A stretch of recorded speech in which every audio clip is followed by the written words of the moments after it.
তাই এতক্ষণ আমরা ছিলাম কোথায়? শ্রীধাম নবদ্বীপে। তাই এবার আমরা যাবো কোথায়?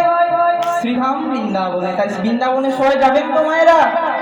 তাই কোন কোন মায়েরা যাবেন একবার উলুধ্বনি দেন দেখি। জয় জয় নিতাই গৌর আনন্দাগর হরি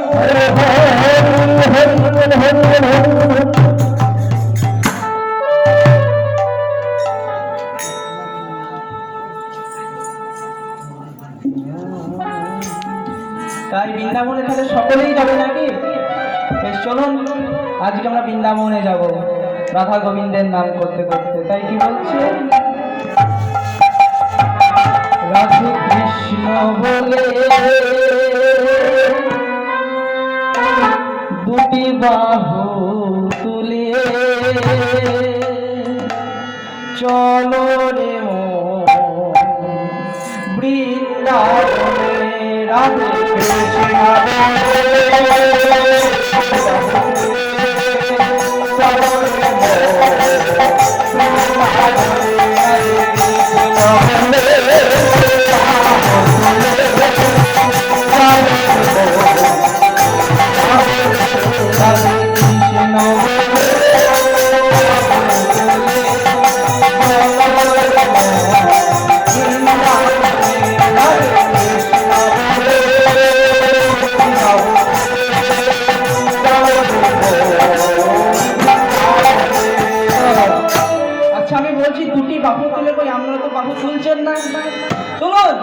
রাধে কৃষ্ণ বলে বাহু তোলে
তাই আজকে আমাদের লীলার বিষয়বস্তু কি? আজকে আমাদের লীলার বিষয়বস্তু হলো কলহান্তরিতা মা। এই রাধারানীর মান করেছে এই রকম, মানে 8 রকমের দশা আছে। রাধারানীর মোট 8 রকমের দশা।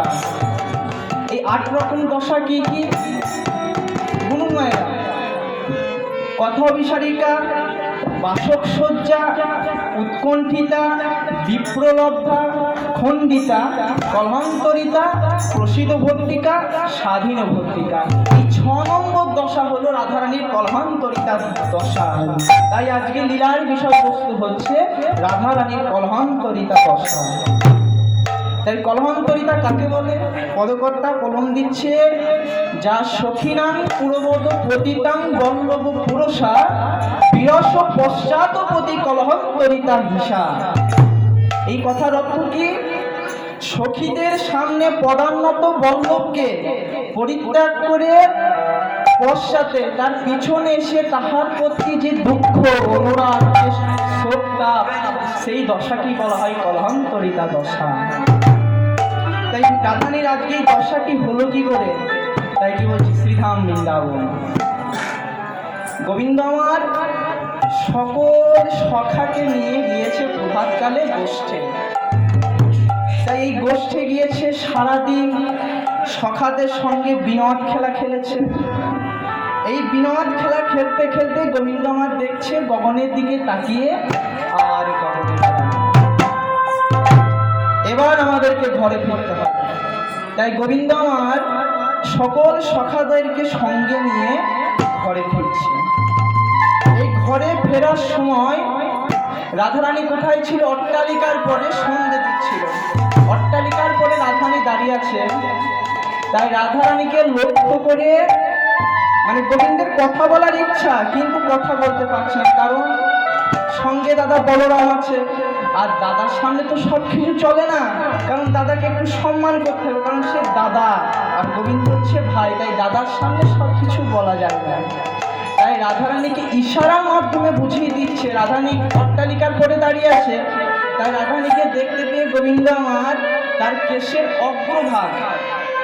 অগ্রভাগ দিয়ে ধরে রাধারানীকে ইঙ্গিতের মাধ্যমে বুঝিয়ে দিল, রাধে আজকে তুমি কেশর কুঞ্জে কুঞ্জ সাজাও, আজকে নিশিতে প্রথম প্রহরে আমি তোমার কুঞ্জে আসবো।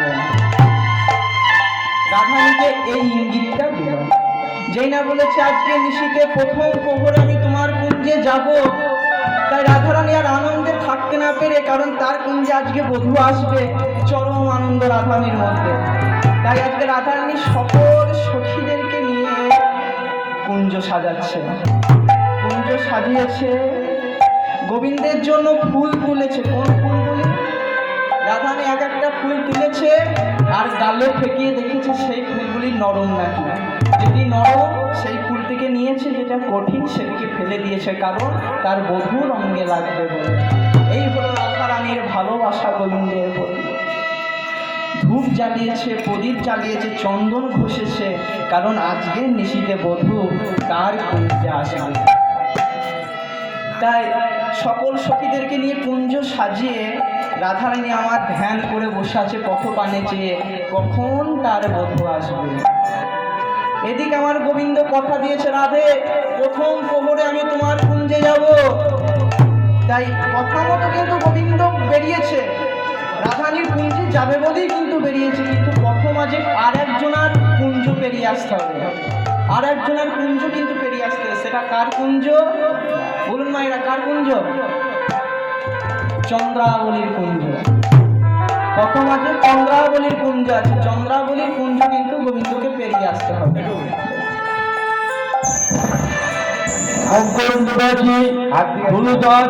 আর রথি কীর্তন গানে মুগ্ধ হইয়া ধুলুদাস 50 টাকা উপহার দিলেন। হরিবল হরিবল হরিবল।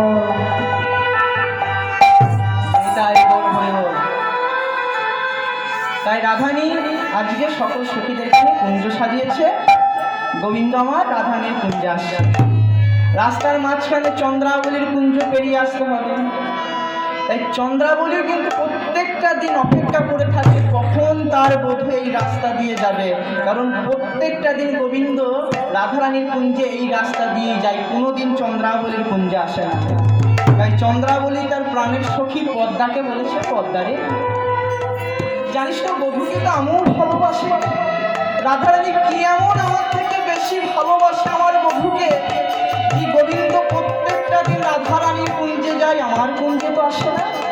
তাই পদ্মা তুই আমার মরণ সখী, তুই রাস্তা মানে চেয়ে থাকিস কখন আমার বধূ আসবে, বধূ যেই আসবে আমাকে একটু খবর দিস, কারণ বধূকে আমার কুঞ্জে আজকে নিয়ে আসবো। তাই গোবিন্দ আমার মনে মনে ভাবছে চন্দ্রাবলীর কুঞ্জের সামনে দিয়ে আমাকে যেতে হবে। তাই পায়ে কিন্তু নপুর পরে আছে গোবিন্দ, পায়ে নপুরে ধ্বনি হবে বলে গোবিন্দ আমার নপুর দুটিকে খুলে বক্ষের মাধ্যমে জড়িয়ে ধরেছে, দিয়ে মন্থর গতিতে ধীরে ধীরে চন্দ্রাবলীর সামনে দিয়ে চলল।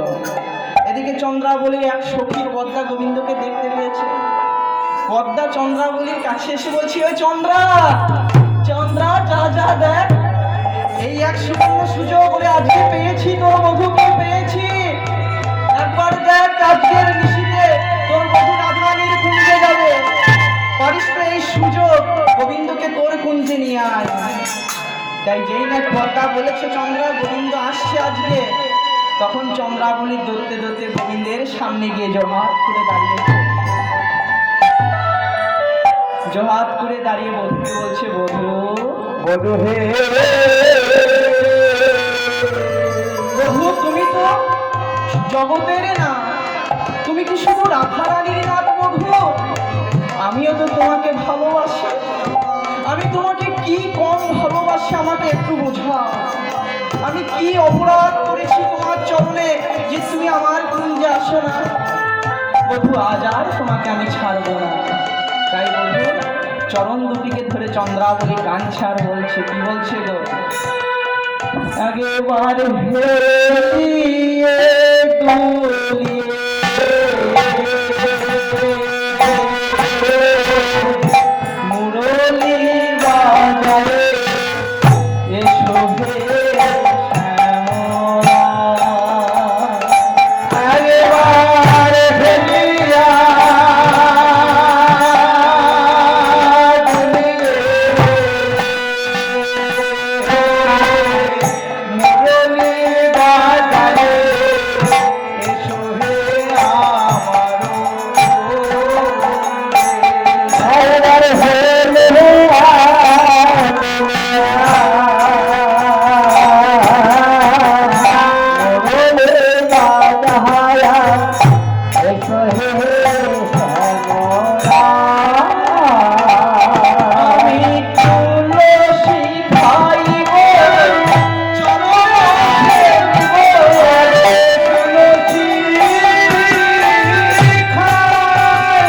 আগেবার হেরিয়া আমি তুলসী খাইব চরণ সেবিব থাকিব তোমার উপায়। তাই কি বলছে, বধূ আমায় চরণ ছাড়া আমার চরণ ছাড়া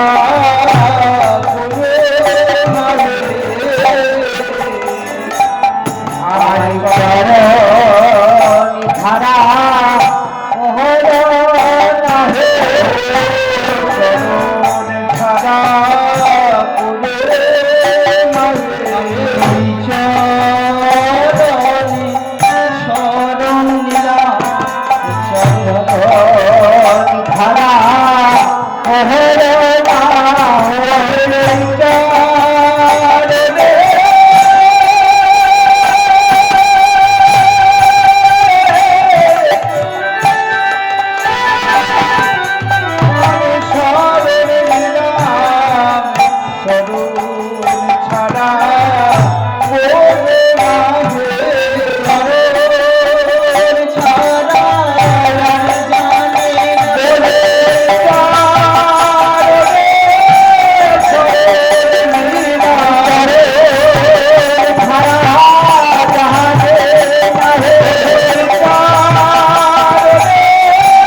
গোবিন্দ তো আমার ভক্তাধীন ভগবান।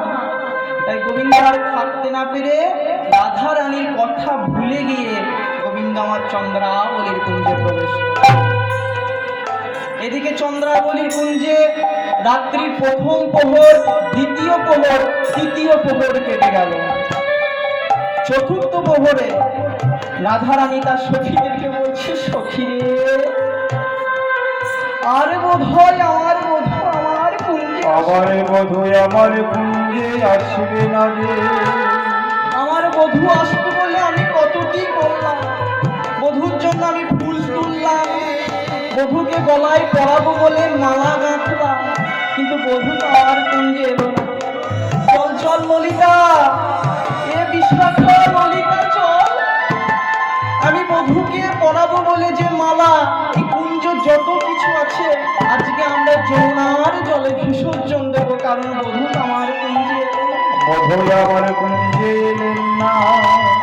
তাই রাধারানী আমার গোবিন্দকে পরাবে বলে যে মালাটি গেঁথেছিল, সেই মালাটিকে বুকের মধ্যে ছড়িয়ে ধরে কাঁদতে কাঁদতে আমার রাধারানী যমুনার সামনে গিয়ে দাঁড়িয়ে কাঁদছে, আর যমুনাকে বলছে, যমুনা জানিস তো, আমি এই মালাটি পরাবো মনে করেছিলাম আমার বধূর গলায়, কিন্তু বধূ তো আমার কুঞ্জে এলো না রে যমুনা। তাই যমুনাকে বলছে, যমুনা তু মালা নে, মালা নে, মালা নে,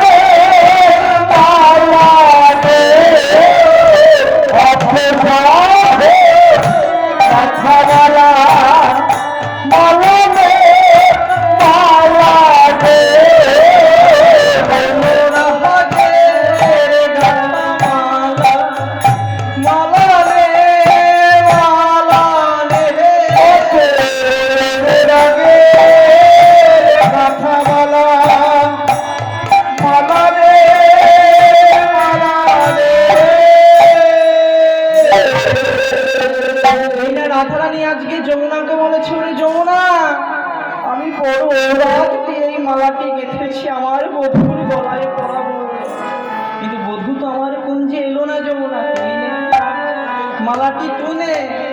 যেই না যমুনাকে বলেছে মালাটি নিতে, তখন যমুনা রাধারানীকে বলছে, রাধে আমি নেব না, নেব না,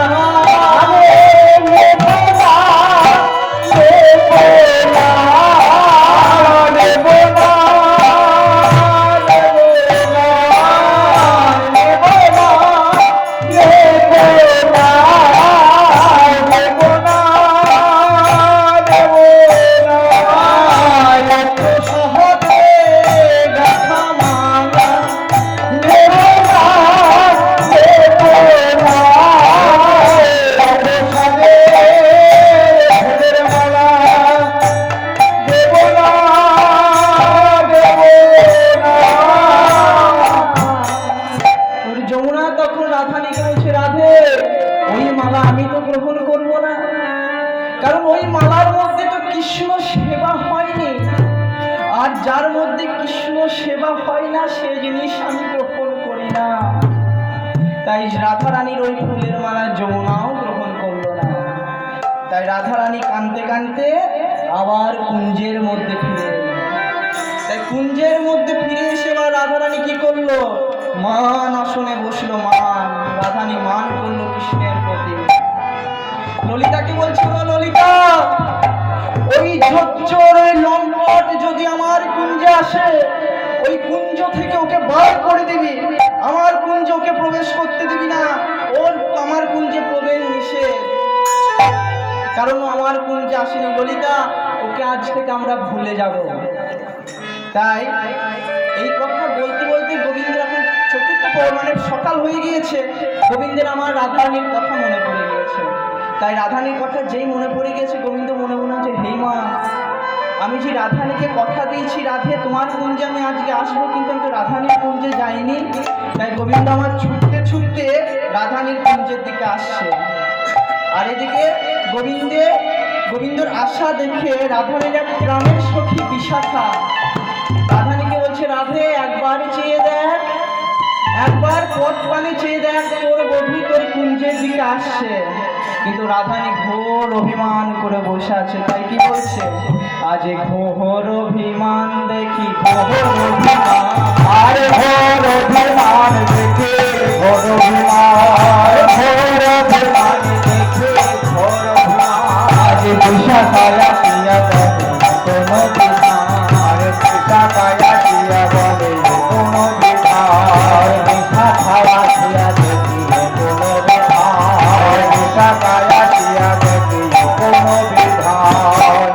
বিশাখা বলছে, রাধে একবার চেয়ে দেখ, একবার চেয়ে দেখ গোরা, একবার চেয়ে দেখ তোরা, একবার চেয়ে দেখ তোরা, একবার চেয়ে দেখ তোরা। ওই দেখা যায় বোধ আছে, একবার চেয়ে দেখ গোরা। ওই দেখা যায় বোধ আছে, একবার চেয়ে দেখ তোরা, ওই দেখা যায় বোধ আছে, একবার চেয়ে দেখ তোরা। ওরে বিশাখা একবার চেয়ে দেখ, তোর বধূ তোর কুঞ্জে আসছে। তাই ছুটতে ছুটতে গোবিন্দ আমার রাধানীর সামনে এসে বলছে, রাধে। গোবিন্দ তো বুঝতে পেরেছে রাধানী এবার মান করে বসে আছে, আর গোবিন্দকে কথা বলবে না। তাই রাধানীর কাছে এসে বলছে, রাধে আমার কথাতে তুমি একবার শোনো। আমি জানি, বুঝতে পারছি তুমি আমার প্রতি রাগ করে আছো, কিন্তু আমার কথাতে তুমি একবার শোনো। গোবিন্দ তো বলতে পারছে না যে আমি চন্দ্রাবলীর কুঞ্জে গিয়েছি, কারণ সে রসিকেন্দ্র চূড়ামণি, তার চতুরের অভাব নেই। তাই ছল চাতুরি করে রাধানীকে বলছে, জানো রাধে, আমি তোমার কুঞ্জে বেরোবো বলে মনে করেছিলাম, কিন্তু বৃন্দাবনে রাত্রের অন্ধকারে কিন্তু আমি পথ হারিয়ে ফেলেছি। এই পথ হারিয়ে ফেলার জন্য সারা বৃন্দাবন আমি ঘুরেছি, কিন্তু তোমার কুঞ্জের রাস্তা আমি পাইনি। তাই প্রভাত হয়েছে, তবে আমি তোমার কুঞ্জে আসতে পেরেছি। তাতে একবার আমার কথাটি শোনো। তাতেও রাধারানীর মান কিন্তু গেল না। তাই রাধারানীর মান যখন গেল না, তখন গোবিন্দ আমার থাকতে না পেরে রাধারানীর চরণটিকে জড়িয়ে ধরেছে। রাধে তুমি তোমার মান রাখো, রাধে একবার আমার পানে চেয়ে দেখো। রাধারানী আর গোবিন্দের পানে চাইছে না। রাধারানী কিরম করে বসে আছে, মাথায় ঘুমটা নিয়েছে, এ গোবিন্দের বিমুখ হয়ে বসে আছে। রাধারানীর পানে কিন্তু আর গোবিন্দ চাইছে, রাধারানী গোবিন্দের পানে আর চাইছে না। তাই কি বলছে, যেই না রাধারানীর মান গেল না, তাই কি করছে, আজ পদে পড়িয়া নাগর, পদে পড়িয়া, আর পদে পড়িয়া নাগর, পদে পড়িয়া, পদে পড়িয়া নাগর, পদে পড়িয়া, রসিকেন্দ্র চূড়ামণি আর রসিকেন্দ্র চূড়ামণি রসিকেন্দ্র চূড়ামণি যেই না গোবিন্দ আমার রাধারানীর পা দুটিকে ধরেছে, তখন বিশাখা বলছে, ছি ছি ছি ছি রাধে, কি করলি? যার চরণ পাবার জন্য জগৎ কাঁদে, আর সে কিনা তোর আজকে চরণ ধরে কাঁদছে। রাধে একবার চেয়ে দেখ, তার মানে সে কি এমন অপরাধ করেছে? রাধে একবার চেয়ে দেখ। তাই সে যখন তার চরণ ধরে কাঁদছে, ছি ছি ছি, তার চরণ পাবার জন্য জগৎ কাঁদে। তাই কি বলছে, কেউ শোনে না রায়, কেউ শোনে না রায়, কেউ শোনে না রায়, কেউ শোনে না রায়, আরে ধরানোর কথা কেউ শোনে না রায়। আরে পায়ে ধরার কথা কেউ শোনে না রায়, পায়ে ধরার কথা কেউ শোনে না রায়। তাই যে পায়ে ধরেছে, তখন বিশাখা বলছে, ছি ছি, এই কথা যদি বৃন্দাবনের সকল মানুষ যদি জানতে পারে যে গোবিন্দ তো চরণ ধরে কাঁদছে, আর তুই তাও তার পানে চাইলি না, লোকে কি বলবে রে? তখন বিশাখা থাকতে না পেয়ে রাধানীকে বলছে, মান কি আপন মান কেটে আপন মান কি আপন হলে না হলে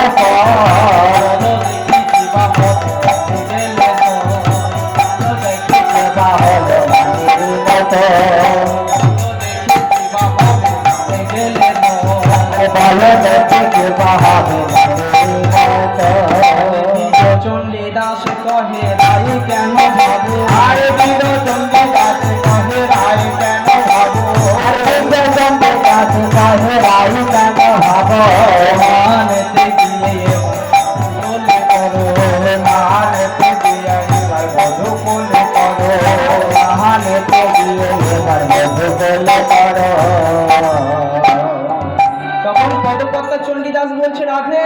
তুমি মান করো না, বধূ যদি একবার তোমায় ছেড়ে চলে যায় তখন আর কেঁদেও পার পাবে না।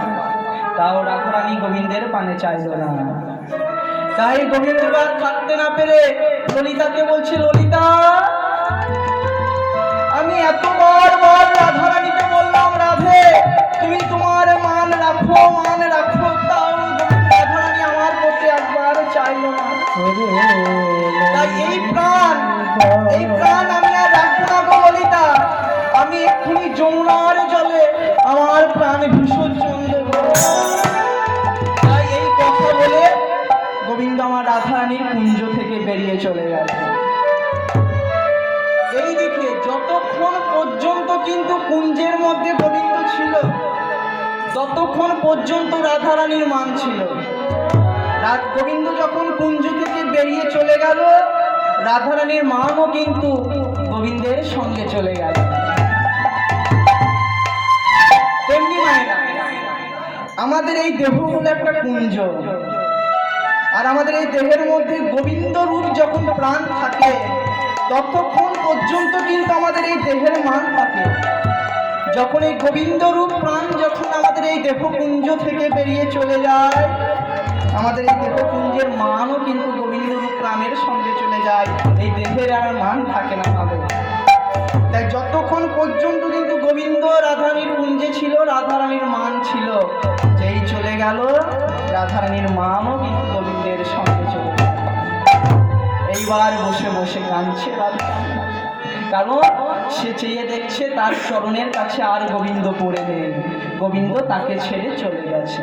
এইবার রাধারানী কাঁদছে, সখী রে আমি বড় ভুল করলাম।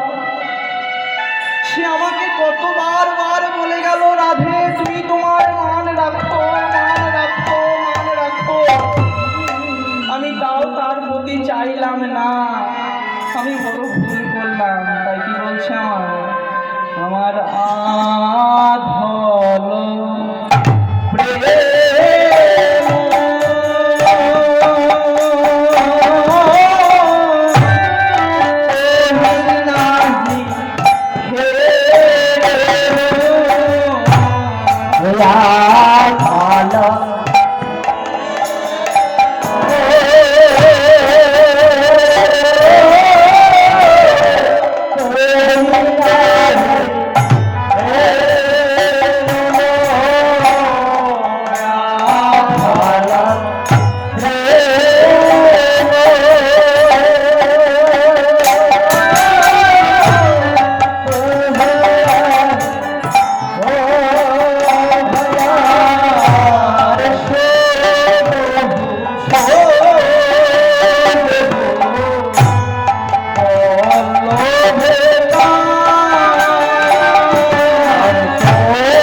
মনে করতাম বধূ শুধু আমার ছাড়ার কারণ নয়।